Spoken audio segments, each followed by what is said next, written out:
you help people succeed after university. What does that look like?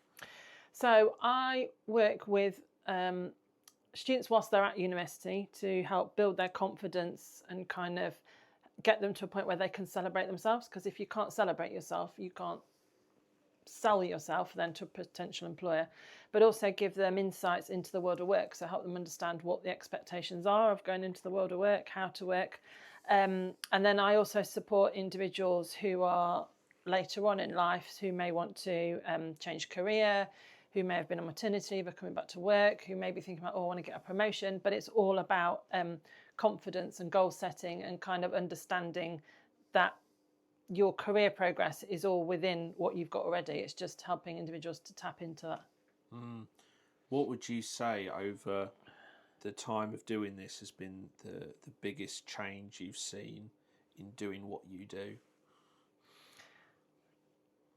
Well, I think there's two changes. I think there's been quite a significant change in people's mindset. So I think mindset has changed in terms of how to approach being in a job. That has changed significantly. But also the world of work has changed. So obviously with AI coming in, since the pandemic, expectations of employers have changed into how people should work, how agile they should be. And there's a bit of a disconnect, I'd say, into those entering the workplace and those welcoming in people into the workplace. I knew AI would come up, but not this Did early. Let's talk about it. Let's talk about AI. I did a reel the other day on Instagram talking about my frustrations with online chatbots, and they always have a unique name, don't they? So they don't clash with anything else. And you ask a question, and you're praying that it's a real person that you've been connected to straight away, and then your heart drops when it's not. And they tell you what you've already seen on the website, whether it's about delivery or whatever, and you then try and trick it into going, speak to an advisor or connect me to a real person, and it's this whole thing. And I think that is a good example of where AI is trying to do a good thing, but in reality, it doesn't work. I don't think it replaces a human there necessarily, because it's almost like you're being punished for, they think you've not properly researched the website. So those are my views on AI. But then at the same time, it can be amazing for gathering data, compiling data, whatever. People use it for all sorts of. People even using it to book holidays nowadays, aren't they? Yeah.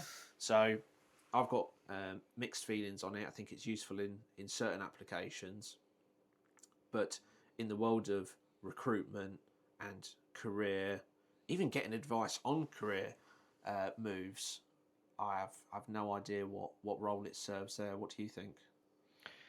I think you've got to be careful with AI because ultimately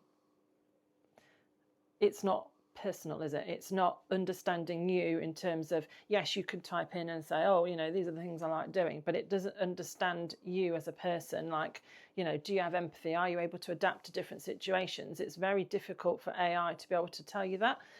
Yes, there's online testing and stuff that employers put in place to kind of assess your skills and stuff. But I think in recruitment, you can't replace that human interaction. You can't build a rapport with a recruiter by recording your response to a question. You can only do it by having that kind of conversation with them. So there is a lot of discussion around how AI is being used in recruitment. Naturally, some of the large corporates use it to kind of screen out applications and things, which I understand because they get thousands of applications. But for a small business in particular, I just think you don't need to use all that fancy software. It takes no time. Just invite somebody in, or even on video, and have a chat. So you think maybe the employer is limiting their chances of further enticing the candidate to want to work for them if their first impression is a robot or a cold response to it? Why would I want to then work for this big corporation if my initial experience of you is, robot speak? Yeah. But ultimately, I think employers are then missing out on really good candidates because they're not getting to see that enthusiasm. Like when I recruit people, I was saying to one of your colleagues earlier, I've recruited hundreds of interns to come and work with me. I don't do that based on their CV and an application. I do it based on, right, let's have a chat. What's your passion? What's going to get you out of bed in the morning? And I recruit based on that, based on the willingness to learn, the enthusiasm, I really want to get stuck in, because actually you can't teach that. You can teach somebody, how to write a report or kind of how to analyze data. You can teach that, but you can't teach that enthusiasm. You then also can't assess somebody's enthusiasm through a screen. No. And it's also like the importance of the hands, isn't it? If you're on a Teams call, and you can't see the other person's full body language, it's one of our biggest communicators, isn't it? Maybe they're really nervous and they're playing with the hands underneath, or maybe they're actually, out of shot, or you're not getting a full read on the situation. Yeah. And I think also the in-person is, because I think particularly, I don't know if it's a British thing, but we love sometimes to skip the small talk. But actually, I think that's the biggest part of sometimes the conversation. I agree, it's the most revealing, isn't it? Yeah. Because you'll have your answers prepared, won't you? What's your biggest strength? What's your biggest weakness? What's your 3 favourite things you want to work on, or whatever. But you can prepare for that. You can, You can't prepare for the fact that you just bumped into the employer in the car park on the way to the interview, and he cut you up at the roundabout. Exactly. So I think, so maybe then within that, offering in-person, person-to-person interviews may actually become a good separator to differentiate yourself as an employer. Yeah, I think so, especially for small businesses. I get for corporates, they're inundated and you can't interview everybody. But at a certain point, that in-person interaction has to. Yeah. So you maybe use it for screening, get all the basics nailed down. Yeah. And then switch to in-person. Or if you're in a small business, start straight away with in-person and Canvas. What about applicants using AI on their CVs? There's quite a fine line between using AI correctly and using it to create yourself a disadvantage. So the question could be, give us an example of a time when you've had to do a presentation. Well, we all know people hate presenting. No one loves presenting. And students come out with these great responses. Oh, I had to do a presentation and how great you were at presenting. Ultimately, if you get a job and then you have to do a presentation, you can't then say, oh, actually, I used AI to write my answer. I've never actually presented. I'm not confident presenting. Because it's like, well, you said you were.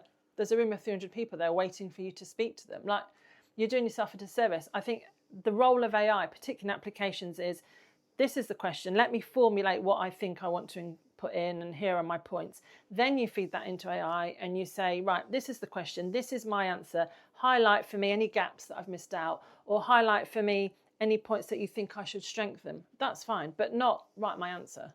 That's just... How do you feel university, or people coming back after having a child or wanting to make the next step in their promotion, how do you feel their odds are improving their interpersonal skills, like their soft skills? Talk to me about that, because maybe you've got someone who's highly academic but is petrified of the interview. It's quite difficult to give somebody a personality. You can't give somebody a personality. They are who they are. Some people are introvert and that's fine. Some people are more extrovert and that's also fine. But I think it's thinking about, as a candidate, you have to think about how can I get across what I have to offer? And it's okay not to be the loudest person in the room. As an employer, it's also understanding that, number one, you don't need to recruit necessarily the person that does all the talking. You're recruiting for the skills that you need within the business. I don't think it's about being likeable, because normally in a recruitment process, you meet several people who all will have a different view of you. When we do interviews, when I do interviews even with candidates, often part of that coaching conversation with them is, if you feel nervous in an interview, the first thing the interviewer normally says is, how are you? Oh, yeah. If you say, actually, I'm really nervous, or, you know, I've not done one of these in a long time, you know, I'm feeling a bit nervous or whatever, the role of the interviewer is to get the best out of you. If you therefore say, actually, I'm feeling a bit nervous, which is a fine thing to say, then they will be aware of that, and they will do things to reassure you. They will put techniques in place to make sure they do get the best out of you. They will note, actually, this person said they were nervous, maybe we'll do a second interview. So I think we can, and it's okay to be open and transparent about how you feel. You can also say, actually, I've had feedback, I don't come across very well in an interview, but actually I know that I've got the skills or whatever. But that is also part of building that rapport. You know, it shows you're honest, you're self-aware. So I think a lot of it is also through practice, practice in front of a mirror. It's the worst thing ever, looking at yourself and speaking and hearing your own voice. But the more you do it, the more actually you will be able to come across more naturally and kind of, in a positive way. Also, if you're unsuccessful in an interview, always ask for feedback. So why didn't I get the job? Sometimes we think, oh, it's because I came across really badly. Actually, often it's probably because you didn't answer the question correctly or because there was a better candidate. But unless you seek that feedback, you're just going to give yourself a narrative that probably isn't right.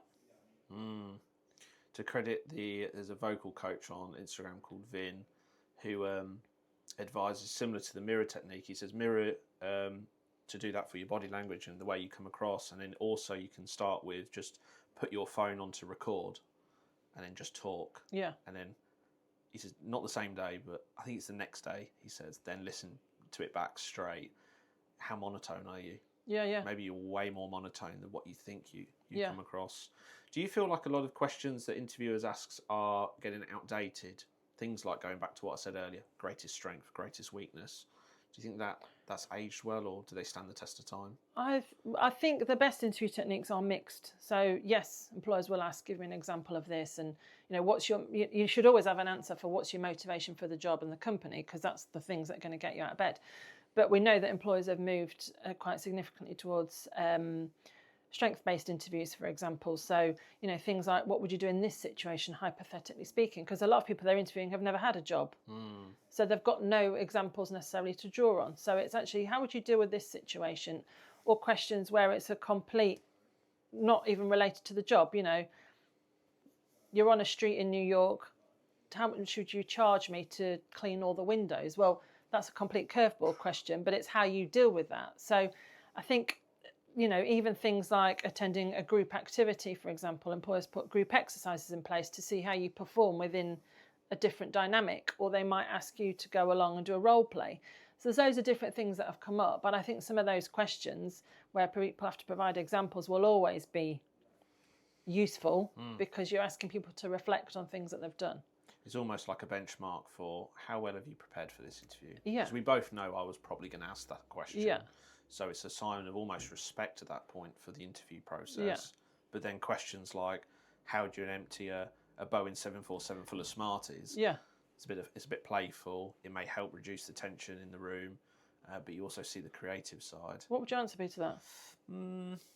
I think I'd be hyperlogical, organise the freight, organise the forklifts, organise the boxes, whereas probably the better candidate would say, "Oh, just open the window, where's fine," or something like that, But yeah, I'd have like some logistical operation to hit it. Of course you would. What about you? I'd eat them. That's brilliant. I don't care how long it takes, but I'm eating them. Well, all the colours of Smarties. Was there any that I'd start with enjoy? orange. Start with orange. Yeah. Finish with maybe the brown ones. browny, purpley ones. Which are a bit weird. A bit mid, yeah. But it's weird, isn't it, that only the orange ones taste of orange, the others just don't taste of anything. I like the green ones, yeah. But they're not minty. There's a missed opportunity Are they there. meant to be apple? Are they not? apple chocolate. I can't remember. No, I might be confusing it with Skittles, sorry. You should contact Nestle and ask. Yeah. That was funny. We had that on a hot take episode actually with Charlie. She helped do the heating for it was at a Nestle factory for really? the aero bars. So you have this open sort of book looking machine with all the bubble shapes in it. Chocolate gets poured. Oh wow. It goes together, and that's how the aero bar's made. The problem was when it's so cold is the machine doesn't want to open, so there's all this wastage. And I was like, where does the wastage go? Yeah. Like, we'll take it here. They just get rid like that, but it costs a fortune. So we put a heater over to help make sure the machine's not interrupted. But yeah, crazy wastage. So 5 quick fire questions. Okie dokie, I love a quiz. Ready. So biggest industry pet hate. For me is when recruiters have a perception of a candidate or their background or the universities they've gone to and recruit based on that. They've gone to an elite university, they must be great. A top 10 or... So we're not going to look at anybody else. Yeah. Right. That bothers me. What about best investment under £500? Anything. Anything. as well as one of your heaters. I'll stop it. Best investment of £500. I mean, I think these little microphone things have been a game changer for me. Yeah. In terms of social media and stuff. Yeah. It's a tough one, isn't it? It's a 500? tough one. God. And then we've got, if you had to start again tomorrow, right from the very, very beginning, what would you do? Career-wise, I would have loved to have gone into architecture or real estate, something like that, I think. That's quite a shift. Or psychology. I would have loved to have been a private psychologist specialising in a certain field. Don't know what, but that's what I would have done. Crime. I think crime. Yeah, I think something crime related. Next up, what is your current lock screen on your phone? I have just changed my lock screen on my phone. It used to be my niece and nephew's, but now it's a collage of different pieces of art. Oh, Yeah. very nice. Which is a bit Very random. topical for today. Yeah. Those are our quick fire questions. So there's a saying that not every customer is worth keeping. Where does it get really challenging with someone that you're trying to give advice to make that next step in their career, but they just don't want to know? How do you deal with that situation? So when I do one-to-one work with private clients, we have that conversation at the start around what my role is and what it isn't, and it's up to them really to take it where they want to. All I can do is provide, I guess, the tools, the advice, some of the suggestions, but ultimately I can't push my thoughts because it's supposed to be an impartial conversation, but it's, helping to understanding, I guess, what the blocker is. So why is that something you don't necessarily want to pursue? And it's fine if you don't want to pursue it, but why is that? What is the blocker? And that's often kind of where we get to. From a client perspective, so often, I have university clients or corporate clients. When I went self-employed, ultimately one of the reasons I did that is because I wanted to decide who I worked with and who I didn't. So there are clients that I've said, actually, we're not aligned, and I'll recommend somebody else for them to go and work with, because peace is more important than anything for me. Here's a challenging one. What do you say when the person says, it's what my parents have told me to do, it's what they want? I have that conversation a lot. And I understand it. And everybody has somebody in their life that kind of gives them a steer, whether it's a parent or a friend or somebody who works as a recruiter. My response is always, it's great to have the opinion of others, but you should also explore things for yourself and, be informed to be able to have those conversations. And actually, that's not necessarily, that career is not really aligned to my skills and my interests, but actually what I want to do is X. Because there's nothing worse than being in a job that you hate, that, you just don't enjoy, because you're going to spend a lot of time there. Yes, more time than anything else. Yeah. It goes job, sleeping. Yeah. Then. And I really believe that you can only do well in a job if you enjoy it, that it feels like, I'm really lucky. I find that I don't feel like I'm working ever. I just feel like I'm just doing a hobby and it's just taken over my life. There's nothing worse than being in a job that you despise, that you have that Monday morning dread. That's awful. Oh, yeah. And life's too short. But, if you want to be successful in your career, you have to enjoy it. Otherwise, you just won't, you won't go over and above. You won't seek opportunities. You won't have that kind of sense of freedom that you're doing something that is, we're all driven either by money, I guess, or purpose.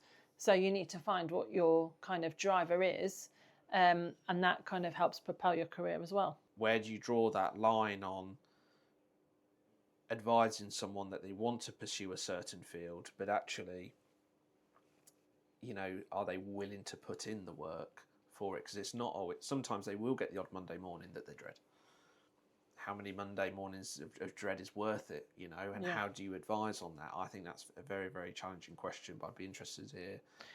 I think if it's a career where there's exams, for accountancy, to be a doctor, a profession, they're in place for a reason. These careers, you need a license and it's for the greater good and to protect people's well-being.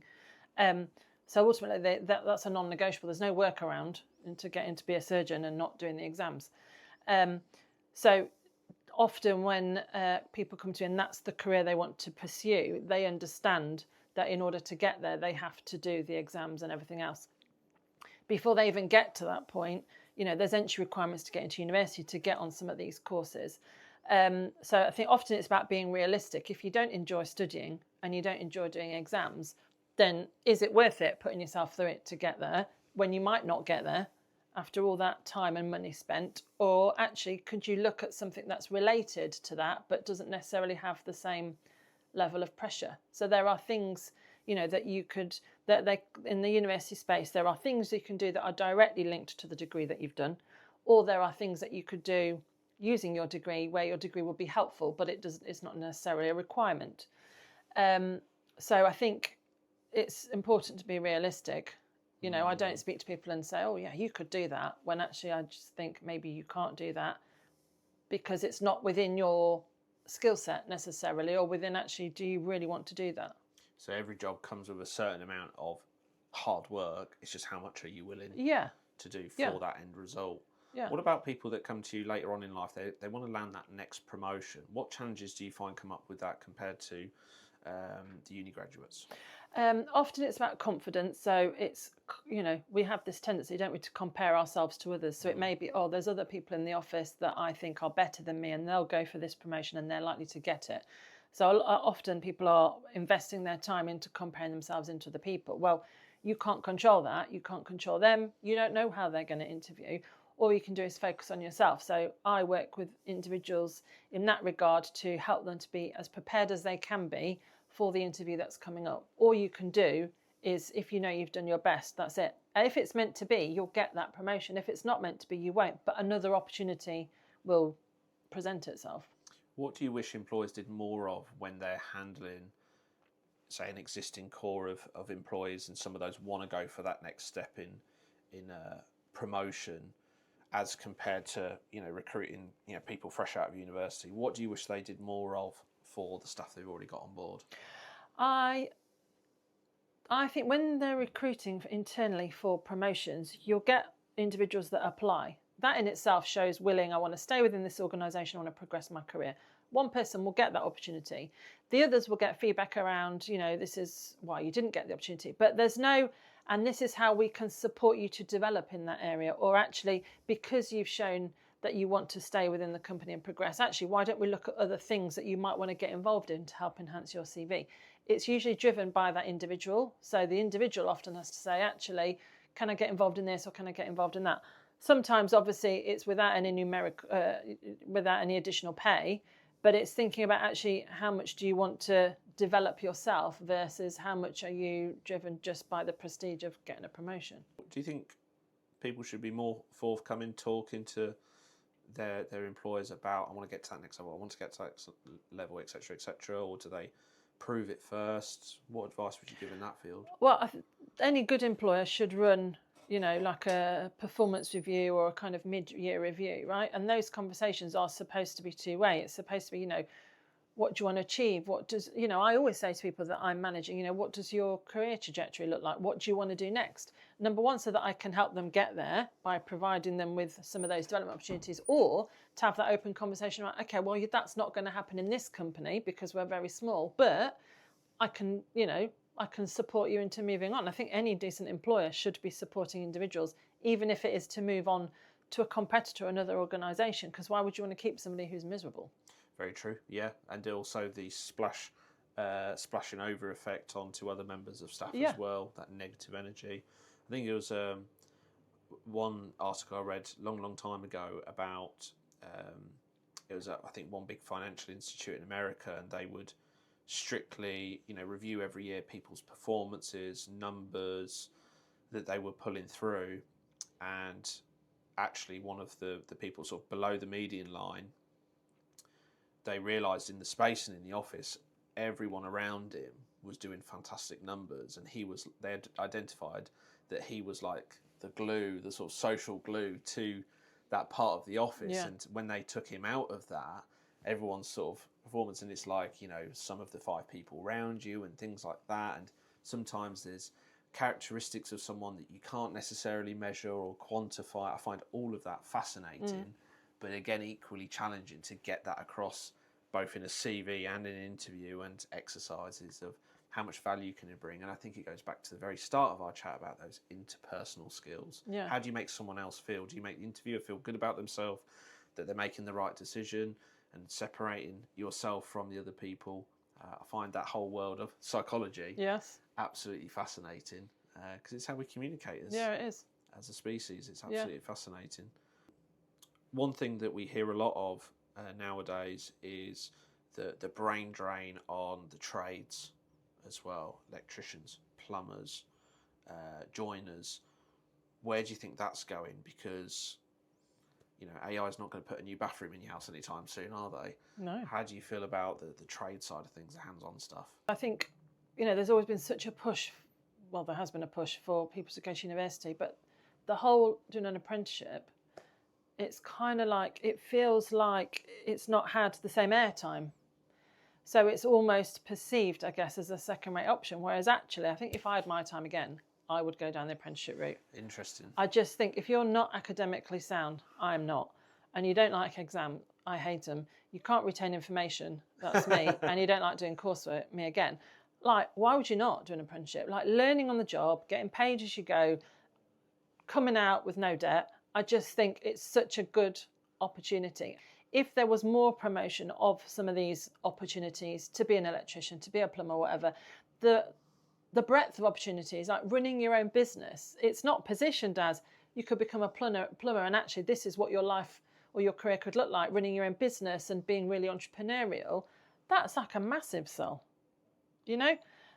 So I think there's something to be said, particularly within colleges and schools, to kind of showcase some of those roles a bit more. Yes, okay, it's all well and good bringing in a banker and bringing in a nurse and bringing in a marketing agency to talk about, this is what your career would look like. But are you bringing in, tradespeople to talk about, actually, this is something else you might want to consider? How do you feel about, and I feel it's getting more popular, degree apprenticeships? So a marriage of the two. I love them. I mean, a degree apprenticeship is something I would have considered if there had been a thing back in the day. From speaking to employers, often they will take on students for a degree apprenticeship and they are leaps and bounds ahead of those that have come straight out of university and have not done any experience, because they haven't had that insight into the world of work, etiquette, how to behave, what's appropriate in terms of working behaviour and what isn't. And you can't teach that. You can only learn it by being in the workplace and picking it up. No. So, I've spoken to loads of people that have done a degree apprenticeship and they are elite. They are so good. It's like absolutely gobsmacked at how brilliant they are. And their confidence also comes along much quicker. They can hit the ground running more quickly. So I'm all for them.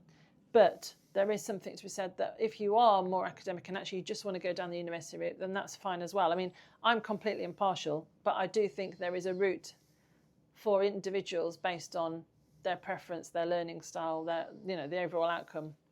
Does it not make sense, though, that you've got degrees already where you do the degree and then you have a placement year or a sandwich year? Well, it's just more of that, isn't it? Yeah, I mean, they've gone completely downhill. No one does them anymore, not really. No.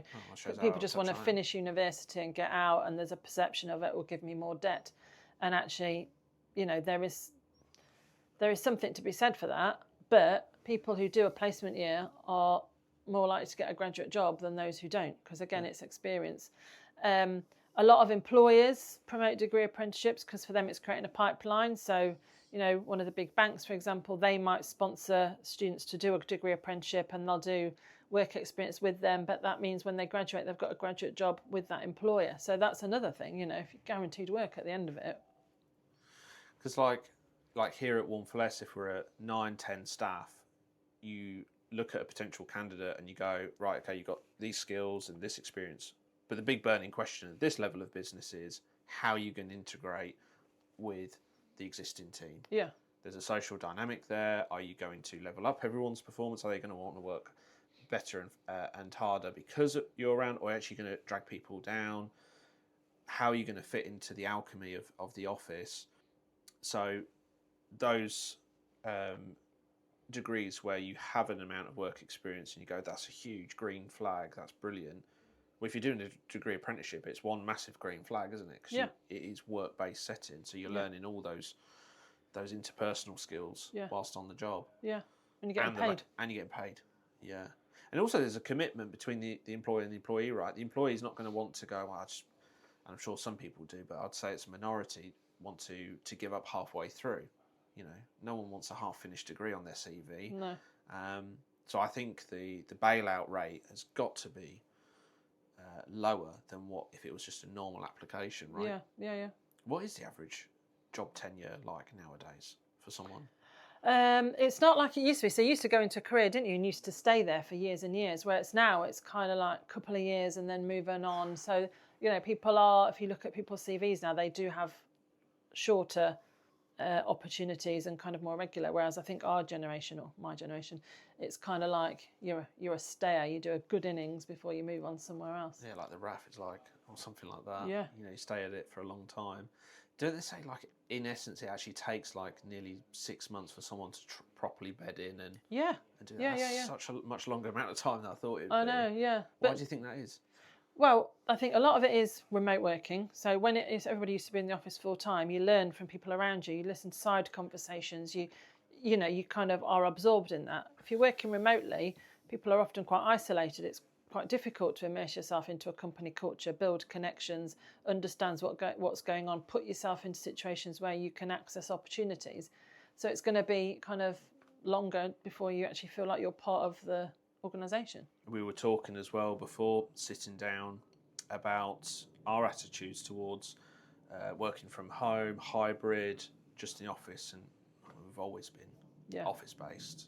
You know, fortunately during COVID, heating quickly got classified as essential, which allowed us sort of 3-4 weeks later to start bringing people back in. But the WhatsApp group was popping off with, when can we get back, which was a massive compliment to Emma and I, that we thought, oh, we've not done a bad job here. They missed you. Yeah. They missed each other. They missed the sort of camaraderie and getting on with each other in the office. And I've always been a big believer. I try, where possible, work is work. Yeah. And then try and enforce this barrier between, you've got home life, work life. And it's hard when you're self-employed. It's really hard. But it's almost like discipline. But the more you do that, I think you're more effective at work. And there's that difference, isn't there, between being productive and being busy. Yeah. And I really try and lean into that more and more now, that when you feel time is precious, of, okay, you get someone that's, you know, been at work for 12 hours, but actually how much work have you gotten done? Yeah. In that, could we have done that more efficiently? And that runs through my mind a lot. I think we should introduce afternoon naps. The siesta. Oh, yeah. Apparently it's really good for your heart health and longevity. I'd love a siesta. Actually, it's getting less and less and less with this hustle culture. Yeah. But yeah. Bring it back, I reckon. I think we should bring it back here. Right, we'll come back in 30 minutes. Do you think there's also preconceived ideas with older applicants looking for the next promotion or getting back into work? Do you think they are also afflicted? I think we are all a product of our environments and our upbringing. So I think we're always naturally going to have perceptions, unconscious biases around certain situations. Yeah.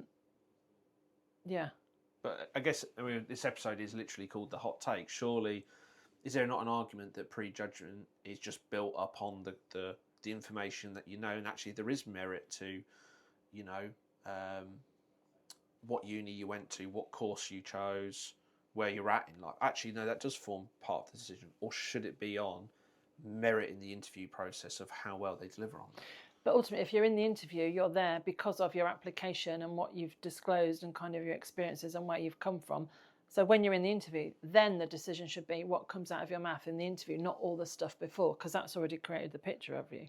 Yeah, because you're almost holding it against them. Yeah. I'm going to give you the interview, but I'm still going to hold you up on. Yeah. All the other stuff is the screening stuff. So we've screened you and you are now in the interview. So now the decision is going to be made on how you come across in the interview, your responses, and, you know, kind of how you interact and engage with the rest of us. What about, here's one off-field, references. Oh. Talk to me about that. Is that a minefield? Well, I don't know. So my pet peeve is when people put me down as a referee but haven't asked my permission to be their referee. Ooh. That bothers me. I think there's a level of etiquette. You should always ask somebody if you're going to give their contact details to somebody else. I think references, you know, worked for organisations before where reference checks haven't really been done very well. And then obviously you're stuck with a candidate that is then in the business and actually misinformation. I believe that we should still stick to, if somebody has asked for a reference, you can still decline to give a reference because you can't give a bad one. But if you decline to give a reference, that speaks volumes. Yeah. I've declined to give references before. So make your judgment on why that is. Yeah. But, and I think it's very unethical of an employer to give a good reference for somebody because they just want that person to move on from their own business and they want to help them I just think that is it's just not right. It feels a bit back to front, doesn't it? Because how much are you then going to give credence to the reference over your own interview process? Yeah. Was the process robust enough that you need it? Yeah.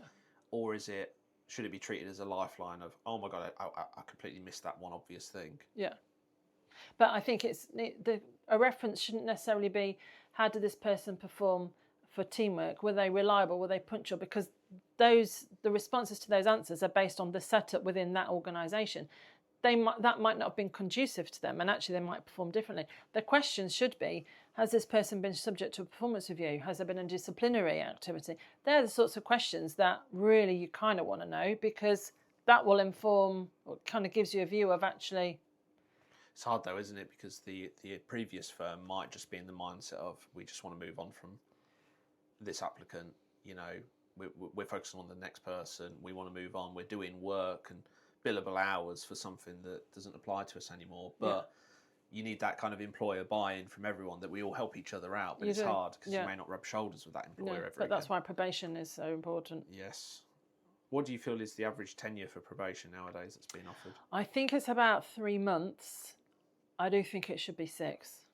Because there's this psychology piece that I read, whereas it's really easy for you to maintain a facade for 3 months. After 3 months, you can't maintain that facade anymore.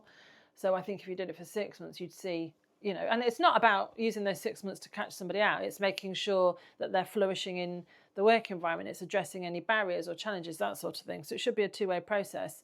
But I think a 6 month really does, it's going back to the point you said, it takes somebody 6 months to bed into a company. Well, therefore, the probation period should be aligned to that. This will divide social media about the attitude of, you need to earn your stripes, work doesn't finish at 5, it finishes when the job gets done, versus, no, I'm only remunerated for these hours, that's all I'm going to do. Where is the sweet spot? Obviously, how long is a piece of string? But generally, if you had to veer towards one side or another, which one would you lean on? Oh, I think it's about attitude, ultimately. I don't think it's a one size, it should be this or the other. I think there needs to be give and take, both from the employer but also from the candidate. And if there is a deadline, then I think, you work towards that deadline. And if you need to work extra hours or stay a bit later to meet that deadline, that's what you have to do, because ultimately you're all there as a team working towards ultimately a business strategy, and that strategy is underpinned by KPIs and deliverables. But again, if somebody then works overtime, it's actually, are they remunerated for that? Do they get overtime that then they can take off? I think that needs to be an open conversation at the start, so that everyone's on the same page and expectations are managed. I do think that there is some people now going into the workforce that expect everything to be handed to them on a plate, and that mentality of, actually, I'll go over and above to earn that promotion isn't how it used to be. It's kind of like, I'll work my 9 to 5, I won't do a minute more, and when that promotion comes, I will expect to get it. I think you've hit a really good point about have the awkward conversation at the start, not after it's happened. I think that's a brilliant bit of advice. I mean, on somebody's first day, I go through the employment contract. I even explain to them how to resign. I say, if you want to resign, that's fine. This is the way to do it. Because no one ever sat down with me and explained what all the convoluted terminology of an employment contract meant. Yeah. So how can you operate if you don't know what it means? And that also then encompasses, this is the expectation in terms of ways of working. This is the flexibility in terms of hours. This is what I expect from you in terms of your output. Are you somebody who prefers a list of things to do, or are you happy to work on initiative? Understanding how people work also then helps you to manage them. I don't think you can manage the whole team in the same way. You have to understand people's, tweaks, don't you? And it's also maybe an element of naivety. If you join a company that is in event management and they've got their biggest event of the year coming up and you're asked to push a bit harder to deliver for their biggest customer and put on a successful show, if you turn around and go, well, that's not fair and this, I'm like, did you really, read the brief before joining, a firm where it's dealing with these sort of big hits in the year compared to a steady 9 to 5, baseline type role? I feel like there needs to be a bit of a awareness. I mean, ultimately, things will always come up in your career that are outside of the norm sometimes. We can't control that. And it is give and take. I've always been a big one for, right, okay, phone call at 4:59, someone deals with it. But then at the same time, if they say, hey, I've got dentist at 4 o'clock Friday, they've got no other times, sure, that give and take for me should be the norm, I think, because one, it is really annoying getting the dentist appointment anyway. I know. And also sometimes, a customer does call at 4:59, know.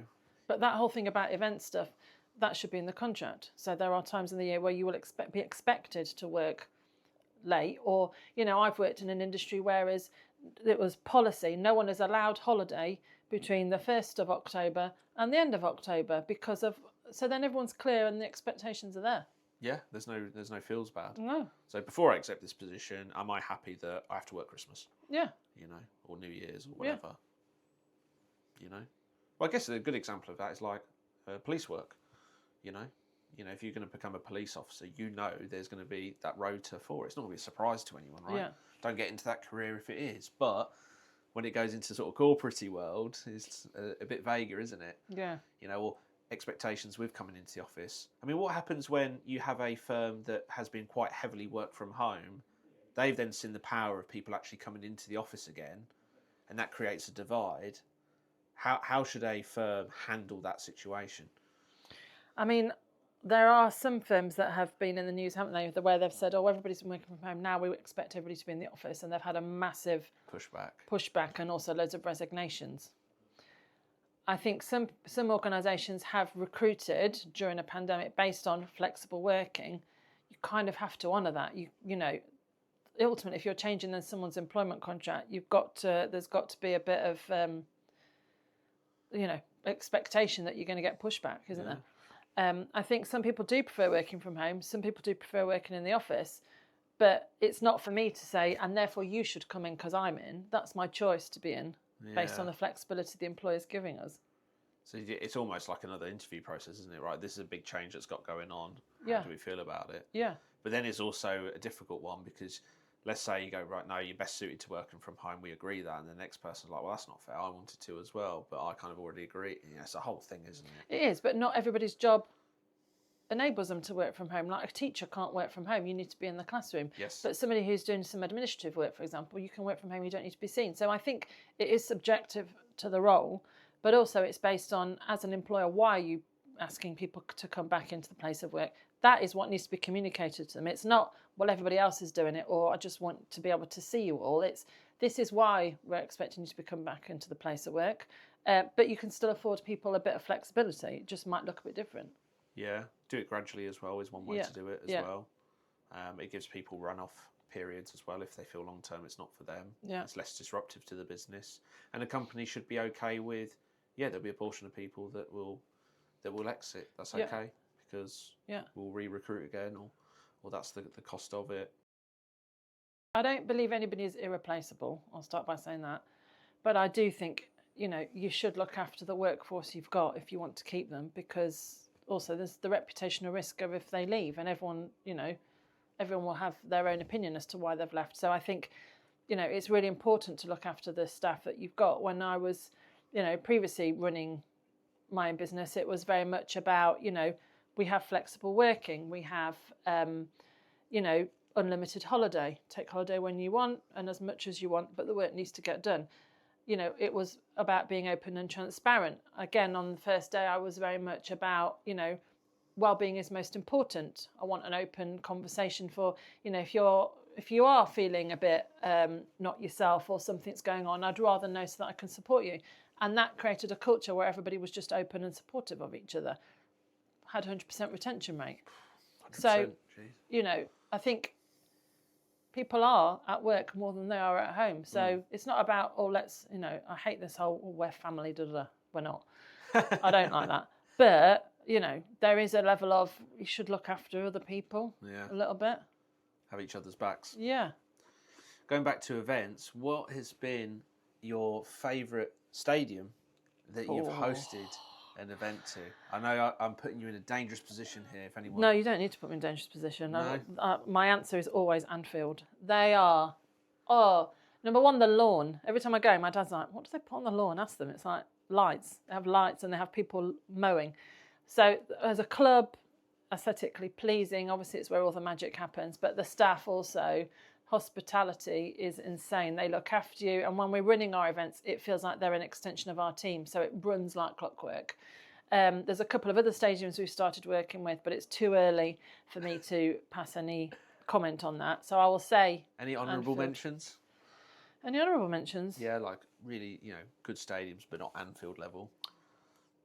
Well, the Etihad is pretty spectacular, but when I last went, they'd ripped up all the grass because Take That were going to be there, so it didn't really have the same feel because it was all cement. Oh, wow. That must be weird to see that. Yeah, it was really weird. I was like, I'm not happy about this. And with Anfield, this might be a really naive question, but everyone working there is Liverpudlian, and their accents and everything. Oh, yeah, it's yeah. Like and there's no Everton fans that work there. No. Absolutely not. In fact, when we've had students who've come in that have been Everton fans, I'm like, would you like me to direct you to the shower? Because they're just so like, I don't want to be here.